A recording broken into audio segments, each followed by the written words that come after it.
At bilang pangwakas, magpakatatag kayo sa Panginoon sa pamamagitan ng dakila niyang kapangyarihan. Gamitin niyo ang lahat ng kagamitang pandigma na ibinigay sa inyo ng Diyos para malabanan niyo ang mga lalang ng Diablo. Sapagkat ang kalaban natin ay hindi mga tao, kundi masasamang espiritu sa himpapawid, mga pinuno, may kapangyarihan at mga tagapamahala ng kadilimang namamayani sa mundong ito.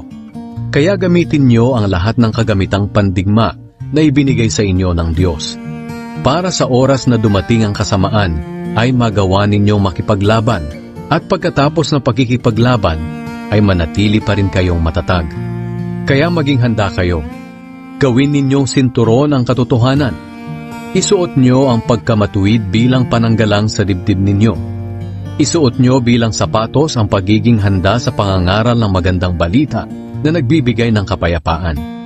Hindi lang iyan, gamitin din ninyo bilang panangga ang pananampalataya ninyo para hindi kayo tablan ng mga panunukso ni Satanas na parang palasong nagliliyab. Isuot nyo bilang helmet ang tinanggap ninyong kaligtasan. At gamitin nyo bilang espada ang salita ng Diyos na kaloob ng banal na Espiritu. At manalangin kayo sa lahat ng oras sa tulong ng banal na Espiritu. Ipanalangin nyo ang lahat ng dapat ipanalangin. Huwag kayong magpabaya. Patuloy kayong manalangin lalo na para sa lahat ng mga pinabanal. Ipanalangin din ninyo ako sa tuwing mangangaral ako.